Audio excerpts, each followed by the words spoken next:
My name is Louise Geekie and I'm the Project Director at Croft Additive Manufacturing, and we're an SME based outside Warrington. And today I'm going to talk about selective laser melting metal additive manufacturing. Any of the items that you see printed will probably have been made out of stainless steel 316L. I'm sorry, I'm not going to be showing you an awful lot of simulations, nor videos, nor lovely whizzy things. I'm going to talk to you more about how metal AM is gaining a foothold in industry, and also how designers don't need to always just consider how they can optimize their design, develop their design, but how there are some fundamental rules for different AM processes that you need to employ in your first stage in your design, and try and get out of features that the subtractive manufacturing history keeps on appearing in your new designs, even though you think they are going to be great for additive manufacturing. So for ourselves, since 2013, we've found that people are not just asking directly for prototypes. They're prototyping not only for subtractively manufactured parts, they're also prototyping for putting it out to other forms of AM or the same AM, but in low volume production lines. One of the biggest areas that's increased in the UK is in tooling, the manufacturing of tooling by metal AM. Jigs, reverse engineering, especially not just in, I've got a lovely, very valuable old car, but actually in major industries such as the power industry, especially in some of our more ancient power stations. They're coming back and they're having reverse engineering in order to recreate the part so that then they can then put it back into service, rather than have to go through a further new validation process. Bespoke manufacture, where people are utilising it for customisation of their products to make it really obvious, especially with their own brands, to develop components for within processes in which you're utilising the design to deliver enhanced function. For product developed in which it might in itself add an enhancement to the total product, or by in combination in which you've maybe made a multi-part to a single part. Then I'm going to talk about AM filters. Our sister company, Croft Filters, has been manufacturing customised filters for 30 years, and it is the reason why that we are in metal manufacturing. And I will show you at the end some of the product development that we've made in AM filter media designs.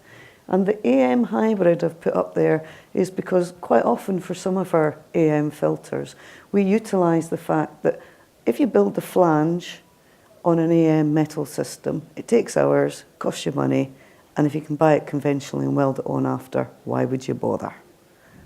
You've got to sometimes think, why would I bother to do something in additive manufacturing if it's part of a component in which all it does is add time and cost onto the part, when you can actually weld it on afterwards? I've just completely, totally gone against the whole idea of additive manufacturing to make the complete part. However, sometimes you've got to think, where can I gain in my whole production cycle? For production runs, people have gone from one-offs. They've gone from, I'm going to make a whole assembly, but I've got 12, 14 parts. That's your production line. I want to have 2,000 parts over 2 years, 2,000 parts over 10 weeks. Sometimes your machine can't run that fast, or the machine that part's being built on that material, it just won't complete the job. And you've got to have an idea of how processes work in order to even contemplate where you're starting off in your production runs. So this is what I've called the starting considerations, 2AM or not 2AM. The UK, Innovate UK published the UK's National Strategy for Additive Manufacturing in November 2017, in which they are showing the roadmap towards getting more end users, introducing AM into their supply chain to generate their savings in their supply chain, their cost savings, lean manufacturing, going towards Industry 4.0. And one of the main things that came out of our discussions when formulating the national strategy is that there is a big gap between, and you're probably not it because you're here at DEVELOP3D, those who have not come across what additive manufacturing could possibly do to them, and how do you get in order to get your product out? What questions and what considerations do you need to know before you start?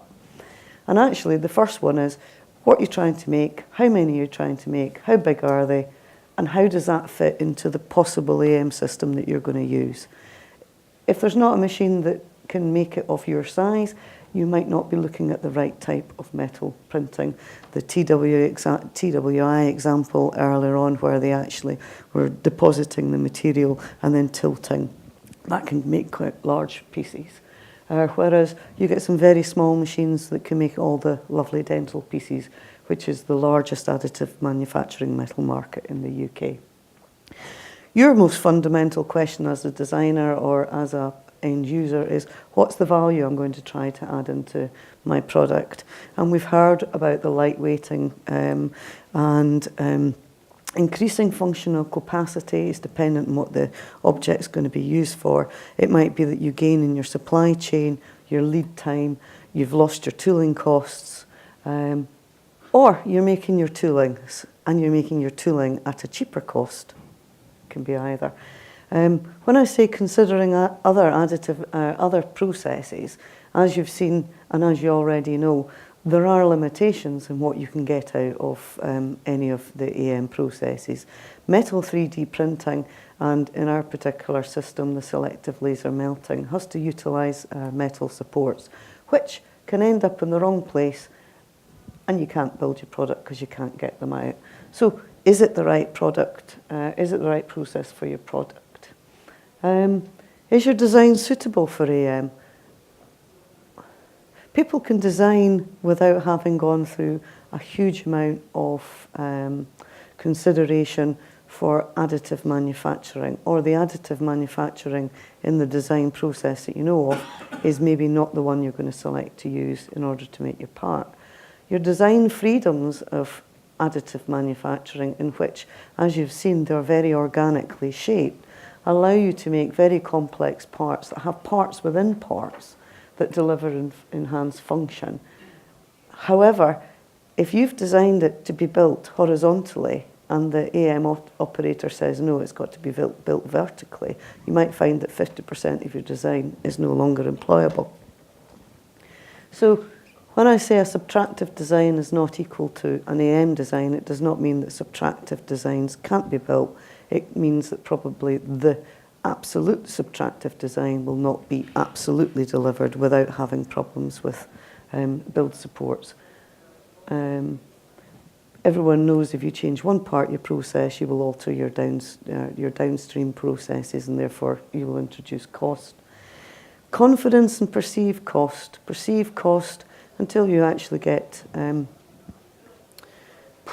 a quotation for your final part, you won't know whether or not you're going to gain. Only you know what you're spending at the moment and where you want to save money. Qualification of AM parts, I think, is the most difficult thing to overcome within different systems.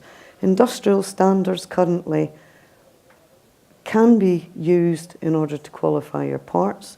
If you've made your part so complex as you've seen, and they've shown that you using CT topology can see what's happening inside your part, if you can't get inside your part and you don't have CT, will you be able to qualify your part?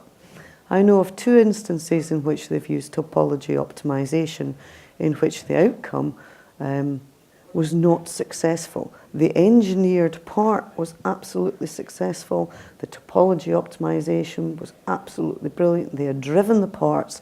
It could be built by AM, but 2 occurrences happened. One in which this was the MTC, and this I saw this in a talk. They had optimized a motorcycle front fork. Absolutely brilliant, fantastic, saved loads of weight. It will work as a part and get passed. The customer saw it and his reaction was, no one will get on a motorcycle with a front fork looking like that. That is just confidence, and people can see it, unlike the Land Rover part that would be hidden underneath. So there you are. That was completely excellent as a part, but failed on a perception. And the second one was on a validation, in which a bracket for an aircraft door, which is a critical part, wouldn't pass the validation process. The third iteration, which was slightly topology optimized, did. So what they did was they used that one, and then further on down the way, they'll develop the validation process in order to use the very topology optimized one. So sometimes how you get your part in how you need to use it can drive how far you can take your designs. You've heard so many things about the different considerations for design for additive manufacturing. And sorry, I'm going to have to go to this one. Where I can say that actually it really becomes a cropper for most people is in the critical surfaces, your surface roughness, and your part specifications. When you're discussing a tolerance, when you get a tolerance range for an AM part, it's going to be larger than you will get for a subtractive manufactured part for the dimensions, because as you go around in a circle in a metal AM system, the material is laid down on either side of that circle. The inner channel is now got a smaller diameter, the outer side has a larger diameter, your tolerance range is now large. That can put people off. However, that is something that within conversation between the AM operator and yourselves, the designers, you then learn where the tolerances sit, and you can say, that's my critical tolerance, and then they can manipulate how they build it, how they change your image in order to achieve it.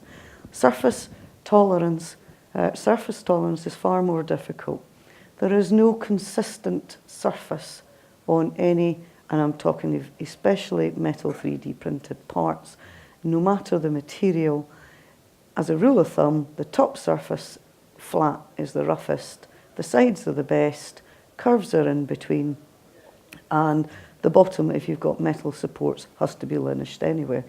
And if you then try and post-process that part, and you use any form of anything from high energy, centrifuge, polishing systems, or low energy vibratory bowl or tumbling systems, it will consistently only reduce it down in its relative extent across the part.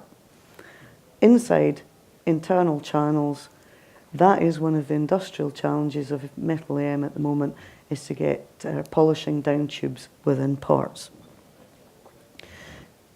Critical to the design process and producing your AM part is the interaction of you yourselves, the designers, and who is going to be the end user, the AM person who's building it. As said before very clearly, every machine is different.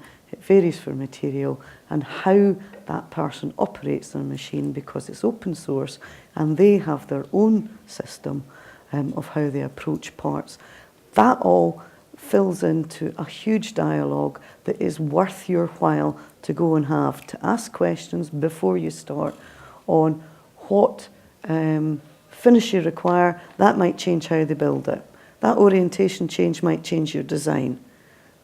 The whole circle is continual and to your benefit to go and discuss and get feedback on anything in your designs, and especially if you want to do a post-processing system in which you're going to perhaps take information from when you've built the part, say for the tensile testers or the Rockwell hardness test that they might be able to supply in their mechanical sheets. If you then, as part of the process, the parts will probably be heat treated, especially if they're such as aluminium or titanium. As soon as you've done any form of post-processing, you've changed your part. If you then go on and you're doing further heat treatment, or you're going to electroplate your item or anything else, that changes your part. At what part is your part fully qualified is one of the major considerations. IP. I haven't heard an awful lot of people discuss IP.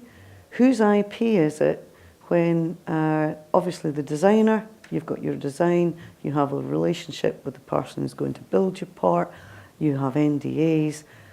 There are certain limitations of what somebody who has built your part might tell you about how they've built it, because that's part of their IP. That would have to be part of your process of what information do you actually require that you think is useful in order to continue to be able to build your parts if you had to switch supplier. I've got some lovely simple pictures for you now. Build supports in metal AM.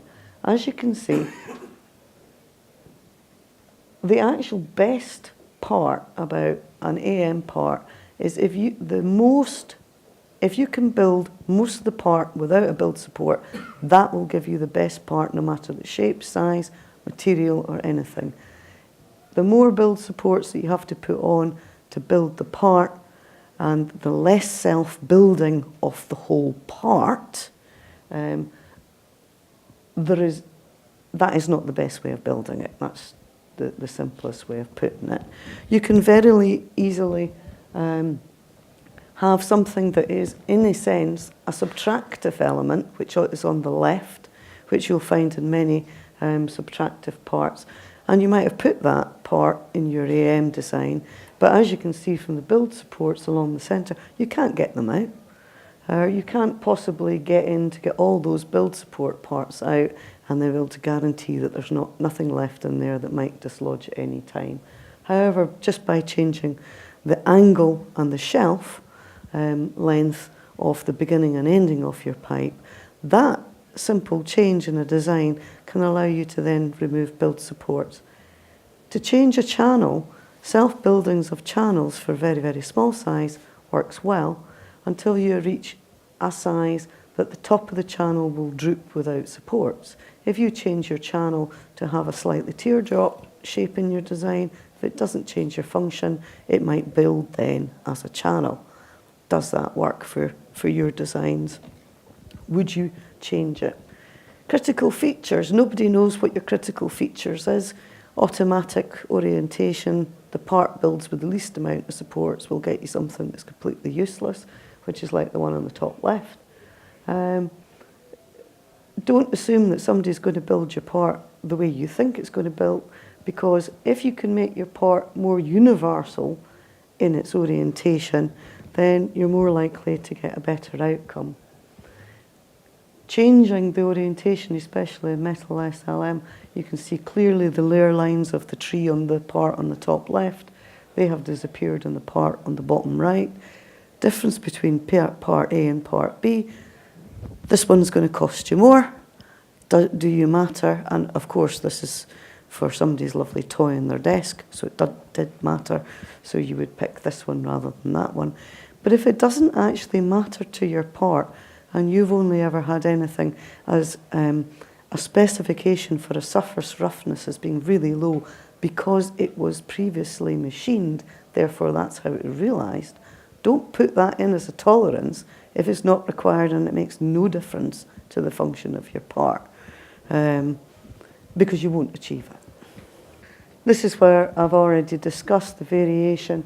This particular surface that ends on these two pieces, that is the top surface being absolutely parallel to the base plate when built.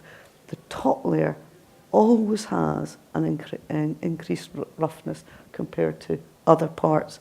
If that's a critical part, you ask them to put on more material so that the lunished finish will take it off. We've seen very great examples of far more interactive weight reduction manipulation software for the lattice work internally, which I think is absolutely fantastic. I'd love to have some of it. However, in the interests of additive manufactured filters, we want consistent lattice work, and therefore our lattice work has got aperture sizes that are consistent. But great way to lightweight, as long as you remember to put in the hole to take the powder out. Whilst you can retain the functional features in your part, which is, this is a release catch This has got a narrowed part in the inside, and you've got certain strengthenings on its end.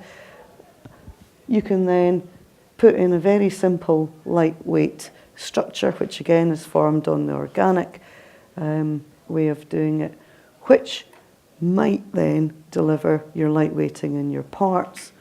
You can increase, as you've seen, how much thickness and development, but as long as you keep in your critical features, cut it away and don't put it in. Champering off putting champers in your right-angled corners, wonderful. Then you can turn the part any which way you want. You can build it any which way you want. You've not got build supports that are unnecessary that then you have to remove. You can put in square channels.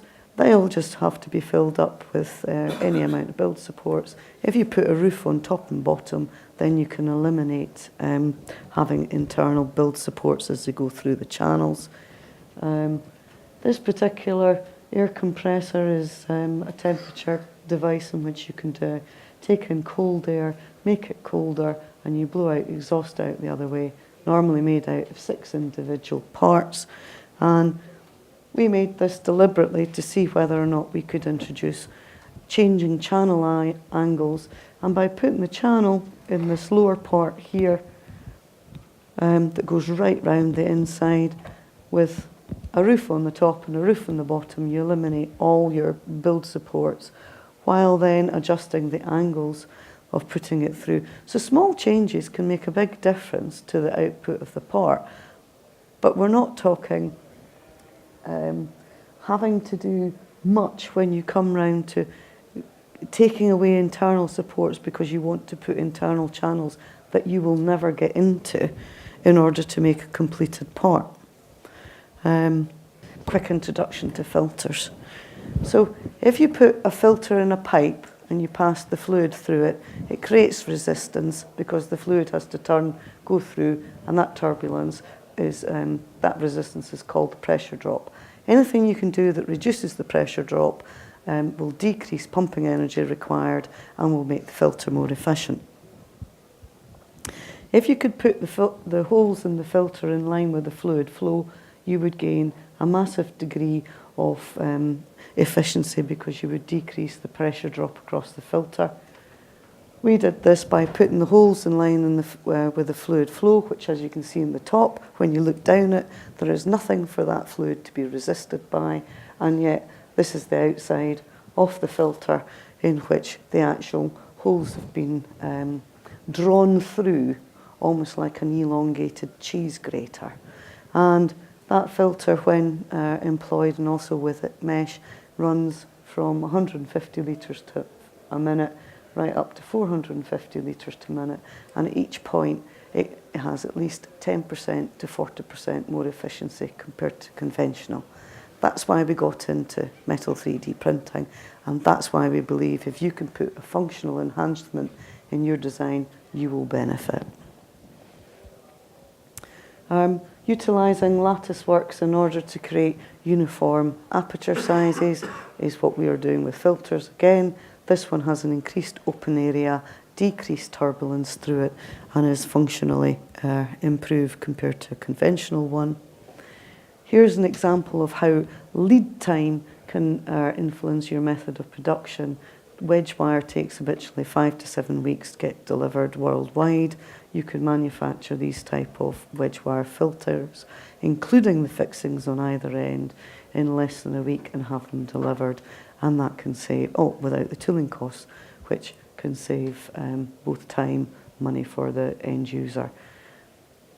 The top picture on the left is a perfect example of using what is a conventional structured design in which it's always traditionally made out of vertical and horizontal components, whether or not they're the wedge or the supports that are resisted welded together.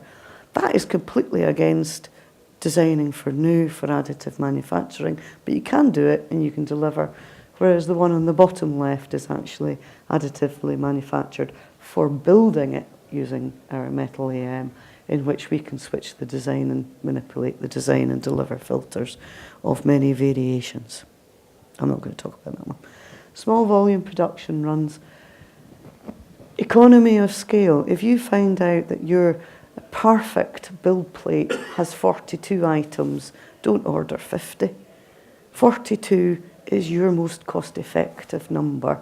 And if you keep on insisting on doing, I want 50 off, 100 off, ask them what is your most cost-effective build. What's your most cost-effective time scale?